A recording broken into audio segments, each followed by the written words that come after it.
제가 인생 살아오면서 들었던 말 중에 가장 두려운 무서운 말씀 들었습니다. 어떤 분이 그렇게 이야기하십니다. 사람들은 죽음이 두렵다고 하는데 저는 죽음이 두렵지 않습니다. 그러나 죽음보다 더 두려운 것이 있는데 그것은 죽음 이후에 예수님 앞에 서는 날, 심판대 앞에 서는 날, 그날 가장 두렵게 여기며 살아가고 있습니다 라는 말씀이었습니다. 그렇습니다. 우리가 주님의 심판대 앞에 섰는 날 너는 가짜다 라는 선언을 듣게 됩니다. 그때는 아무리 울어도 소용이 없어요. 인생을 아무리 후회해도 소용이 없다는 것입니다. 얼마나 무섭고 두려운 말입니까? 마다가스카르에 이재훈 의료 선교사님이 계십니다. 이 선교사님은 고등학교 때 혼자 교회를 나갔다고 합니다. 그런데 동생이 어느 날 그렇게 이야기합니다. 형은 가짜 기독교인이다. 그렇게 이야기를 하더랍니다. 이재훈 이 학생은 동생의 이야기에 엄청 충격을 받았다고 합니다. 내가 가짜라니. 그래서 그날부터 예수님 앞에서 진짜 그리스도인으로 살기 위해서 한순간은 놓치지 않고 진짜로 살기로 했다고 합니다. 진짜로 살기 위해서 예수님 내가 무엇을 하면서 진짜로 살아야 할까요? 그래서 많은 사람들을 치료하고 도와주는 일을 하기 위해서 열심히 공부를 했습니다. 의사가 되었습니다. 학교 다니면서도 선교사로 되기 위해서 의료 선교사를 준비를 하면서 공부를 했습니다. 그리고 지금은 마다가스카르의 의료 선교사로서 정말 오지에까지 들어가서 선교 사역을 하고 있는 귀한 분입니다. 이분의 마음속에는 내가 예수님 앞에서 가짜가 아니라 진짜가 증명되도록 하기 위해서 매일매일의 삶을 순간순간의 삶을 놓치지 않고 산다는 것입니다. 시간은 2023년 지나가지만 또 감사하게도 우리에게는 2024년이 오고 있습니다. 새로운 기회가 오고 있는 것입니다. 그런데 우리 하나님께서 오늘 또 우리에게 주시는 놀라운 은혜는 뭐냐? 우리는 새로운 해를 맞이할 때 그 한 해를 잘 살기 위해서 다짐을 하는데 우리는 인생 전체를 바라보면서 그리고 최소한 10년을 바라보면서 2024년을 맞이합니다. 왜냐하면 2033년도는 예수님의 십자가와 부활하신 2000주년이 되는데 그때 우리 주님 앞에서 가장 주님이 십자가에 달려 돌아가시고 부활하셔서 우리에게 능력을 주셨던 그 은혜를 우리와 우리 비전교회가 이렇게 열심히 잘 살았습니다 하는 그런 모습으로 10년을 살기 위해서 우리는 이번 12월 달을 준비해오면서 살았습니다. 주님은 5가지를 준비시키셨어요. 첫 번째는 복음을 위해 살겠다고 새 각오를 하라. 내 모든 삶을 복음 위해 살겠다고 새 각오를 하라. 이것이 첫 번째 주신 메시지였어요. 두 번째는 충성의 마음을 가지고 살라는 것이었습니다. 세 번째는 주는 자가 복되니 주라고 하셨어요. 그래서 주는 자가 되고 주는 교회가 되도록 하라고 하셨습니다. 네 번째는 예수 충만하라고 하십니다. 너희 마음속에 비우고 예수로 충만해지라 라고 하셨습니다. 오늘 준비 마지막 날입니다. 무엇으로 이제 그 다음 순서가 오느냐? 오늘은 성령 충만입니다. 그래서 오늘은 성령 충만을 위한 말씀을 드리고자 합니다. 예수 충만, 그 다음이 성령 충만이라는 순서는 예수님께서 말씀하시고 가르쳐 주신 내용입니다. 누가복음 24장 49절 말씀 보도록 하겠습니다. 볼지어다 내가 내 아버지께서 약속하신 것을 너희에게 보내리니 너희는 위로부터 능력으로 입혀질 때까지 이 성에 머물라 하시니라. 아멘. 재밌는 것은 지난주 예수 충만 말씀드릴 때에 요한계시록 3장 20절 말씀도 볼지어다 내가 문 밖에서 두드리노니 그 말씀을 주셨어요. 오늘도 볼지어다 이렇게 시작합니다. 내가 아버지께서 약속하신 것을 너희에게 보내리니 아버지께서 약속하신 것 또 예수님께서 지금 약속하고 계신 것 그 약속하신 것이 무엇입니까? 성령님이라는 것입니다. 성령님을 내가 보내주겠다. 보내리니 너희는 위로부터 능력이 입혀질 때까지. 성령이 우리 가운데 임하시면 위로부터 우리에게 능력을 입혀주세요. 권능을 입혀주세요. 인간으로 할 수 없는 일들이 일어날 수 있도록 하나님의 능력을 입혀주세요. 이 능력을 입힘 받기까지 너희는 이 성 예루살렘 성에 머물라 라는 말씀을 주신 것입니다. 여러분, 이 말씀은 제자들에게 주신 말씀인데 언제 주셨는가? 예수님께서 십자가를 지시고 부활하신 다음에 몇 번이나 제자들에게 나타나셨고 가장 마지막으로 나타나셔서 성천하시기 전에 제자들에게 주신 말씀입니다. 제자들에게 성천하시기 전에 이 말씀을 주셨는데 그때 바로 이 윗구절들을 보면 어떤 말씀들을 주시며 마지막으로 이 말씀을 주셨는지를 보기를 원합니다. 누가복음 24장 45절 말씀 보겠습니다. 이에 그들의 마음을 열어 성경을 깨닫게 하시고. 예수님께서 십자가에 달려 돌아가셨다가 부활하시고 제자들에게 자꾸 나타나셨어요. 그리고 마지막으로 나타나셔서 예수님께서 그들의 마음을 열어주셨다. 그들의 심령의 마음을 활짝 열게 해주셔서 성경을 깨달을 수 있도록 해주셨다는 것입니다. 어떤 성경의 내용을 깨닫게 해주셨느냐? 46절입니다. 또 이르시되 이같이 그리스도가 고난을 받고 제3일에 죽은 자 가운데서 살아날 것과. 자, 예수님께서 마지막으로 그들 가운데 구약 성경을 통해서 깨닫게 해주신 내용은 그리스도가 고난을 받아야 돼요. 십자가에 달려 돌아가셔야 하고 3일 만에 죽은 자 가운데서 다시 살아날 것. 이것은 미리 구약에서 예언되어 있는 메시아 예언이라는 겁니다. 그것을 제자들에게 말씀을 통해서 깨닫게 해주셨다는 것입니다. 예수님의 십자가와 예수님의 부활은 복음의 핵심입니다. 제자들에게 이 복음의 핵심을 가르쳐 주신 것입니다. 그러면서 이 복음의 핵심을 알게 되면 어떤 일이 일어나게 되는가? 47절 말씀입니다. 또 그의 이름으로 죄사함을 받게 하는 회개가 예루살렘에서 시작하여 모든 족속에게 전파될 것이 기록되었으니. 자, 예수님께서 예수님의 이름으로 죄사함을 받게 하는 회개가 어디서부터 임하느냐?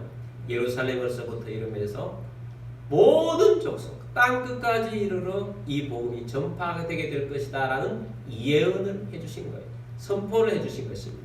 그래서 이 일들이 온 세상 가운데 이 복음으로 가득하게 될 것을 예수님께서 말씀을 하신 것입니다.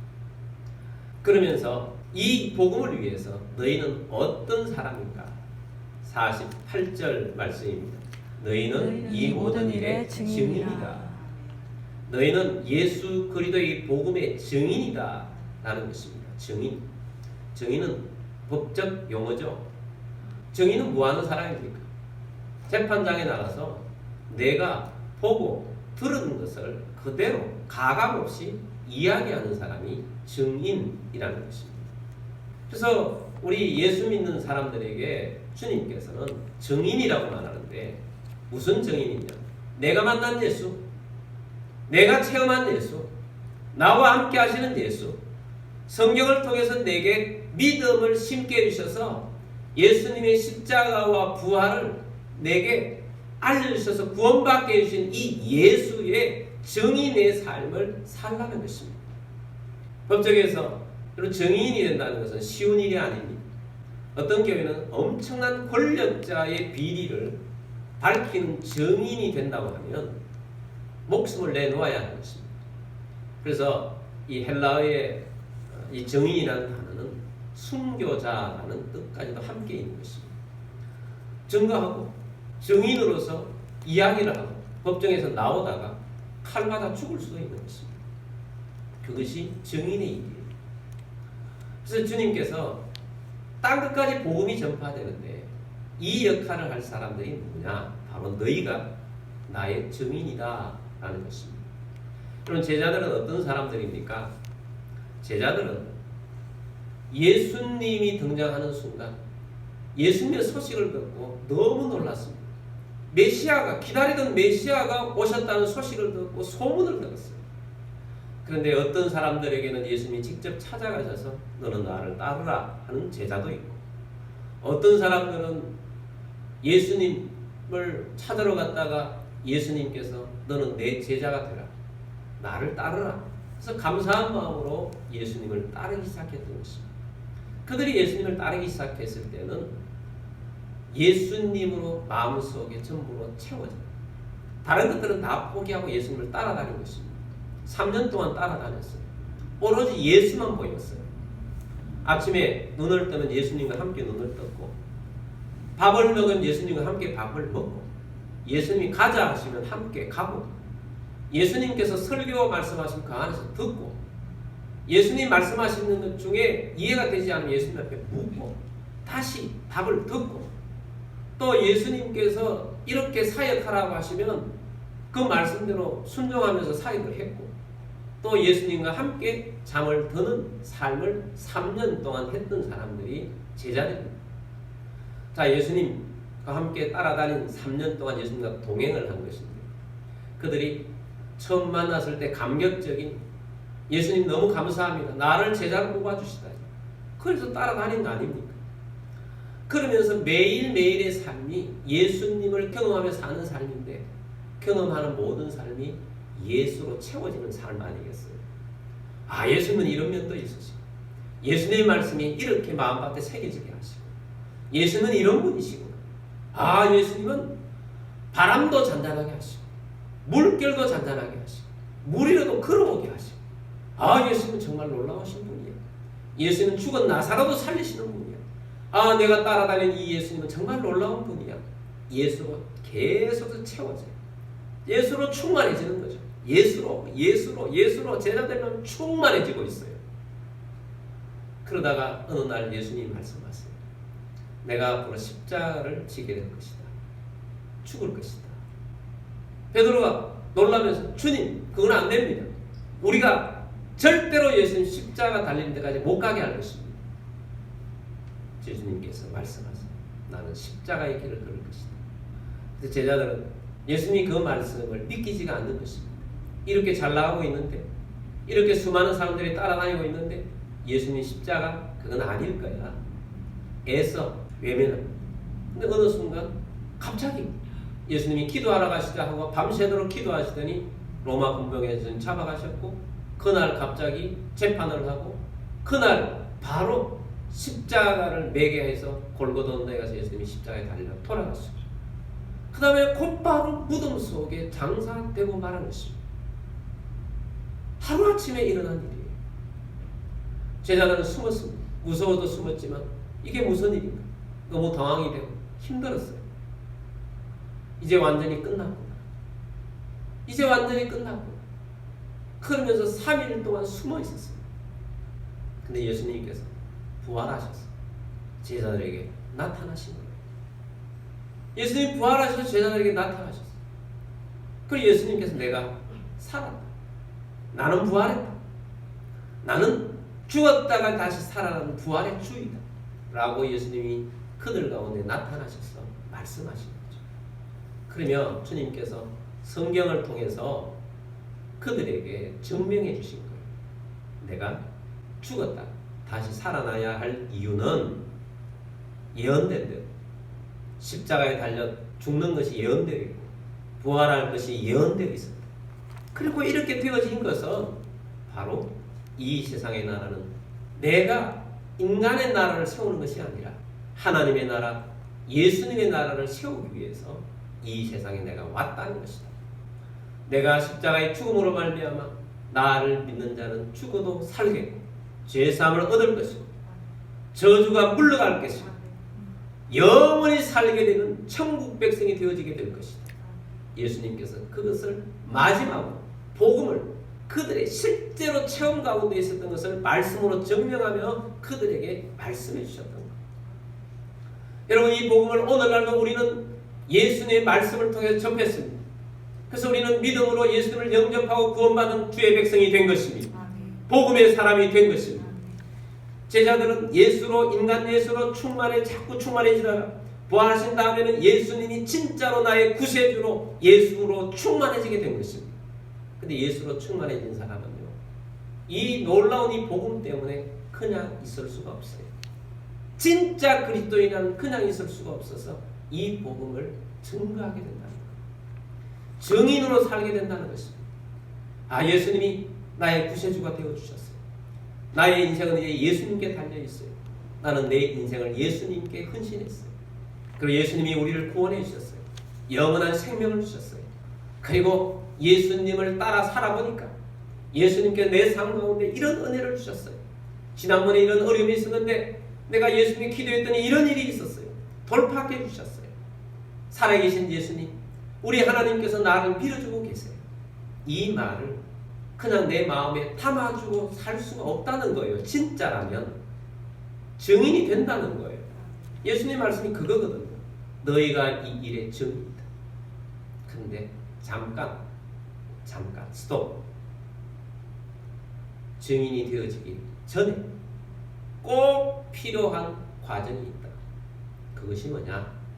그것이 49절 말씀이에요. 볼지어다 내가 내 아버지께서 약속하신 것을 너희에게 보내리니 너희는 위로부터 능력으로 입혀질 때까지 이 성에 머물라 하시니라. 아멘. 증인으로 되어지기 전에 네가 멈춰 서 있어야 돼. 왜 멈춰 서 있어야 하냐? 하나님의 능력을 받고 가야 한다는 거예요. 성령을 받고 나가야 한다는 것입니다. 네가 성령으로 충만해져야 한다는 것입니다. 위로부터 내리는 하나님의 성령의 기름 부음을 네가 받아야 한다는 것입니다. 그래서 이 능력을 입혀질 때까지 예루살렘을 떠나지 말고 기다려요. 능력이 입혀지게. 그 다음부터 놀라운 일이 일어나게 될 것이다 하는 것입니다. 그래서 제자들이 예수님 부활을 목격하고 마지막까지 왔을 때 예수로 충만해졌어요. 근데 그것으로 부족하다는 것입니다. 안 된다는 것입니다. 이제 그 다음 단계는 성령으로 충만해져야 합니다. 성령으로 충만해질 때 능력이 나가게 될 것이다. 권능으로 살게 될 것이다. 이 말씀을 하신 것입니다. 이 말씀을 마치시고 예수님이 승천하셨어요. 하늘로 올라가셨어요. 그럼 얼마나 놀라운 소식이에요. 뉴스잖아요. 빅 뉴스잖아요. 예수님이 십자가에 달려 돌아가셨는데 부활하셨고 하늘로 승천하시고 우리가 직접 봤다. 얼마나 빅 뉴스예요. 근데 이 뉴스를 마음에 담고 그냥 예수님 말씀하신 대로 예루살렘으로 갑니다. 사도행전 1장에 보면 그 말씀들이 나옵니다. 사도행전 1장 12절부터 14절까지 볼 텐데요. 먼저 12절 보겠습니다. 제자들이 감람원이라 하는 산으로부터 예루살렘에 돌아오니 이 산은 예루살렘에서 가까워 안식일에 가기 알맞은 길이라. 예수님이 감람원에서 승천하셨는데 그 제자들은 모두 모여서 예루살렘으로 돌아왔습니다. 돌아와서 뭘 하느냐? 13절입니다. 들어가 그들이 유하는 다락방으로 올라가니 베드로, 요한, 야고보, 안드레와 빌립, 도마와 바돌로메, 마테와 및 알페오의 아들 야고보, 셀로신 시몬, 야고의 아들 유다가 다 거기 있어. 예수님 11명의 제자들을 기록해 놓고 있어요. 그 다음 나중에 보면 여기에 있었던 성령 받은 사람이 120명인데 그들이 예루살렘에 가서 마가의 다락방이라는 곳으로 올라갔습니다. 우리는 다락이라고 하면 아주 작은 방이라고 생각해요. 그런데 유대인들의 다락방은 우리로 따지면 2층 거실과 같은 곳이에요. 이 마가는 굉장히 부자였습니다. 그래서 그 많은 사람들이 그곳에 올라가서 있을 정도로 괜찮은 큰 곳이었어요. 그곳에 올라가서 그들이 있었어요. 14절 말씀 보겠습니다. 여자들과 예수의 어머니 마리아와 예수의 아우들과 더불어 마음을 같이하여 오로지 기도에 힘쓰더라. 아멘. 예수님께서 능력을 입혀줄 때까지 예루살렘을 떠나지 말라고 해서 그들은 마가의 다락방에 모여서 떠나지 않고 뭘 했느냐? 두 가지를 했어요. 더불어 마음을 같이하여. 첫 번째는 연합이에요. 두 번째는 오로지 기도에 힘써요. 오직 기도였어요. 오직 기도. 여러분, 우리 그리스도인의 삶의 능력은 성령님이 우리 가운데 임하셔서 성령 충만함으로 나타나는 것입니다. 그래서 우리는 하나님의 임재 속에 거하기를 원해요. 예배 때마다 하나님의 능력의 임재가 있기를 원해요. 우리의 삶 가운데 하나님의 능력이 나타나기를 원해요.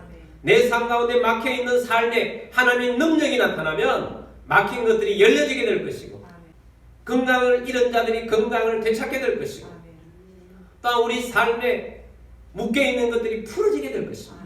그래서 우리는 이 하나님의 임재를 기다려요. 근데 하나님의 임재를 기다리는데 하나님께서는 어떤 곳에 임하는가? 마음을 같이 한 사람들 가운데 임하세요.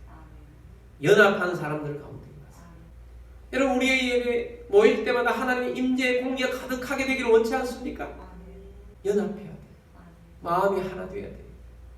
마음이 하나 되어서 연합해서 하나가 되어서 하나님을 바라봐야 돼요. 우리 사람의 마음 복잡합니다. 여러 마음들을 가지고 주님 앞에 와요. 여러분, 예배 올 때 주님 세상에 가졌던 모든 마음을 내려놓고 오로지 오늘 하나님의 임재를 바라고 하나님 말씀하시는 걸 기다리고 하나님이 내게 무엇을 하시라고 하시는지 그것을 기다리고 하나님 오늘 우리 예배 가운데 임하여 주옵소서. 한 마음을 품어야 돼요. 여러분, 사단은 우리의 마음을 복잡하게 만들고요. 사단은 우리의 마음을 흐트러 놓고요. 사단은 우리의 마음을 다른 생각을 품게 해요. 예배 중에도 다른 생각을 품게 해요. 그 마음을 계속해서 제거해야 돼요. 그런 마음이 생길 때, 다른 마음이 생길 때 사단아, 내 마음에서 떠나가라. 나는 하나님의 사람이다. 예수의 사람이다.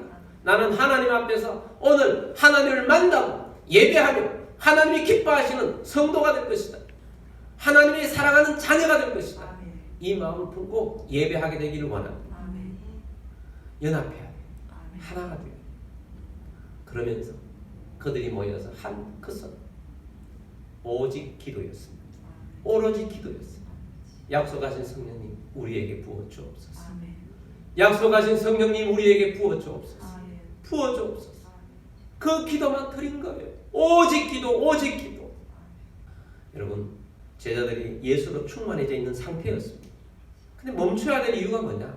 성령 충만하기 위해서 멈춰야만 합니다. 성령 충만하기 위해서 뭐 했다고요? 연합하고 기도했다. 연합하고 기도했다. 여러분, 우리는 성령으로만 살아갈 수 있는 존재로 부름받은 것입니다. 다른 것으로는 안 돼요.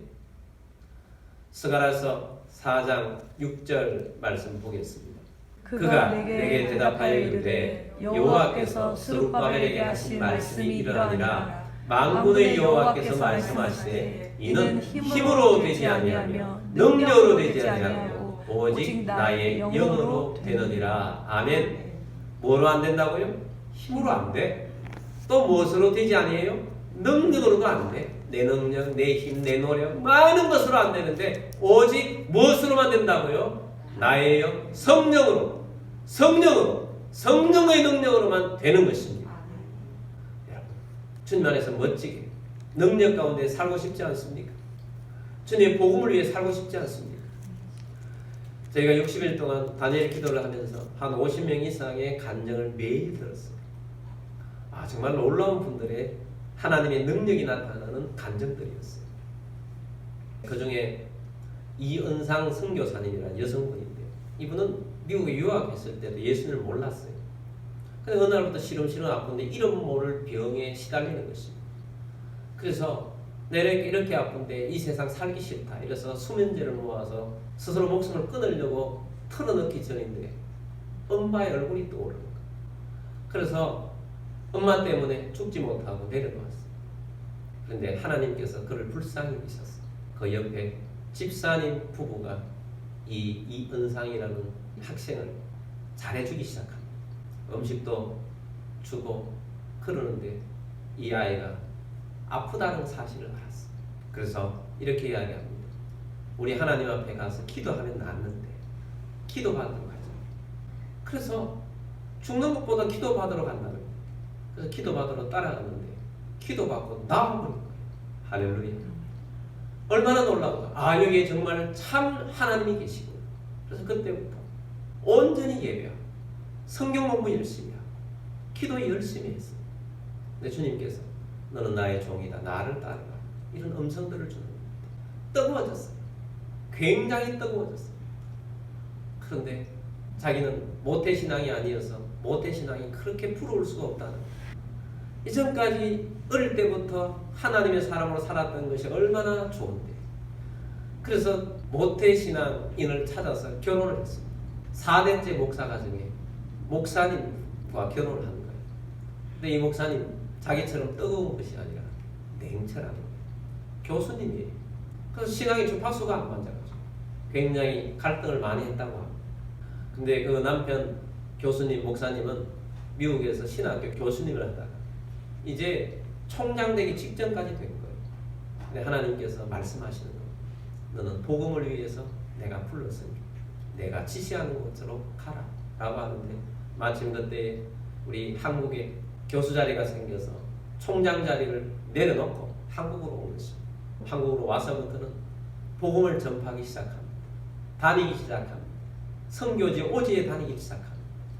남들이 가지 않는 저 선교지, 우리 TV에 보면 밧줄을 타고 이 산에서 저 산까지, 밑에는 큰 강이 있는데 이 여자분 그 밧줄을 타고 그 오지에까지 들어가서 복음을 전하고 오는 거예요.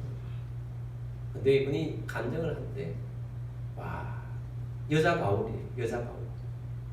대단해. 야, 복음 전도자가 저렇게 멋있을 수 있구나. 부럽다. 이런 생각이 들 정도예요. 직진이에요, 직진. 주님 말씀이 직진하는 거죠. 성령의 충만함을 받고 믿음으로 살아요. 복음을 위해 살아요. 그 남편도 이제 감동을 받아서 교수 자리, 총장 자리 이런 걸 포기하고 잘 살 수 있는데 복음을 위해 사는 거죠. 열매를 거두고. 그 만족한 거예요. 행복해 사는 거죠. 하나님이 얼마나 역사하시고 하나님께서 이 땅 가운데 얼마나 일하시는지를 보게 되는 것입니다. 예수로 충만해지는 증인이 되고 싶어 하는데, 성령으로 충만해져야 능력이 나타나는데, 아무리 해도 안 되는 것은 주의 영으로 해야 되는 것입니다. 여러분, 자동차 있지 않습니까? 자동차는 아무리 좋아도요, 기름이 없으면 아무 소용이 없습니다. 2억짜리, 3억짜리 뭐 벤틀리고 포르쉐도 기름을 넣지 않으면 그 무용지물이잖아요. 기름이 들어가야 해요. 아무리 중고차라 할지라도 기름이 들어가면 쓰임받을 수가 있는 거예요. 여러분, 여러분의 인생을 차로 비유를 했을 때 여러분 어떤 차이겠습니까? 뭐 여러 차일 수도 있을 거예요. 이런 차, 저런 차일 수도 있을 거예요. 좋은 차일 수도 있고, 여러분이 우리나라에서 좋은 뭐 제네시스다 라고도 할 수 있고, 아니면 포르쉐다 라고도 할 수 있어요. 겉만 멀쩡한데 성령이 없는 사람은요, 기름 떨어진 서 있는 차라고. 그래서 능력이 없는 것입니다. 기름 떨어진, 기름이 없는 차는 아무 소용이 없는 차인 거예요. 여러분, 차를 몰고 다니면 기분 좋을 때가 있어요. 주유소에 가서 기름을 가득 넣었을 때 기분이 좋습니다. 예전에는 주유소 가면 직원들이 대부분 있었잖아요. 그때는 대부분의 사람들이 기름 얼마 넣어드릴까요? 만땅이요. 그렇게 많이 했던 것 같습니다. 그래서 저는 만땅이라는 말을 쓰레해서 가득 넣어주세요. 그렇게 했습니다. 가득 넣으면 기분이 좋아요. 기름 넣는데 스타일들이 좀 다르겠지만 늘 간당간당하게 넣고 다니면 늘 불안하잖아요. 간당 불안하잖아요. 언제 기름 떨어질지. 근데 우리는 예수 믿는 사람으로서 뭐 없으면 모르겠지만 어느 정도 있으면 좀 가득 넣고 다니세요. 넣고 다니면 기도하세요. 하나님, 이 기름에 충만한 것처럼 내게 성령으로 이렇게 충만하게 해달라. 그런 마음으로 기도하면서 충만하게 다니세요. 충만하게. 여러분, 성령으로 기름 부음 받은 적이 언제였습니까? 어떤 분은 10년, 어떤 사람은 20년 전에 내가 한번 성령으로 한번 기름을 충만하게 받았다. 어떤 집회에서 충만하게 받았다. 이런 사람도 있을 수 있어요. 20년 동안 썼으면 많이 썼어요. 지금 간당하거나 그러면 서서 가지도 못하고 있는 그런 모습이라면 기름 부음을 받아야 해요. 새롭게 기름 부음을 받아야 해요. 주님은 기름 부음을 계속 주세요. 한 번만 주는 게 아니라 매일매일 주세요. 제가 요새 저녁마다 기도를 하는데 한 열흘 전부터 환상이 보이는, 기도만 하면 환상이 보이는, 어떤 환상이 보이냐 하면 저 멀리 하늘에 불빛이 가득한 하늘 도성이 보이는 거예요. 불이 환하게 켜 있어요. 처음에 그래서 보여주실 때 제가 그렇게 기도했어요. 하나님, 하늘의 뜻이 이루어진 것은 땅에서도 이루어진다고 하셨는데 하나님, 저 도성에 있는 불이 우리 이 도성에 붙여주십시오. 이 땅에 나에게도 붙여주시고 우리 교회도 붙여주시고 우리 김포 금단도 붙여주시고 이 나에도 저 불이 붙여주십시오. 그렇게 기도를 하는 겁니다. 근데 그 불이 이렇게 오는 게 안 보이는 거예요. 그날 때 기도를 끝냈어요. 그래서 한 열흘 때 지금 기도를 하고 있는데 너무 신기한 거는 하늘도 저 멀리 있다가 매일 조금씩 앞으로 오는 거예요. 보일 때마다 조금씩 앞으로 오는데 며칠 전에는 진짜 가까이 왔어요. 그런데 가까이 왔는데 그 위에서 기름이 이렇게 부어지는 것이 이렇게 보이는 거예요. 그럼 내게 안 붙고 옆 동네에 붙는 거예요. 옆 동네에. 계속 옆 동네에 부어지는 거예요. 주님, 내게도 저 기름을 좀 부어달라. 주님, 제게 저 기름 좀 부어달라. 드디어 어제 이까지 와가지고 내게 부어주시더라. 많이 안 부어주시고 조금 부어주셔서 이제 오늘부터 기도하면 더 충만하게 부어질 줄 믿습니다. 주님, 제게도 부어주시고 우리 교회에 부어주시고 우리 성도들에게 부어주시고 이 도시 가운데 부어주옵소서. 주님, 이 도시가 성시화가 되게 하옵소서. 하나님의 나라가 되게 해주십시오. 성령 충만하게. 1월 1일부터 13일까지 다른 교회들은 40일도 하고 21일도 하고 하는데 우리는 13일 합니다. 주님 앞에 물었죠. 주님, 40일 할까요? 21일 할까요? 주님께서 여리고를 몇 바퀴 돌았냐? 13바퀴요.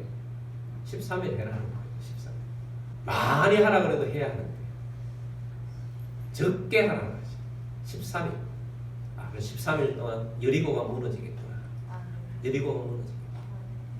여러분, 할 수 있는 최선을 다해서 기적을 나타내고 돌파하는 여리고가 무너지는 것을 경험할 수 있는 우리들이 되기를 원합니다.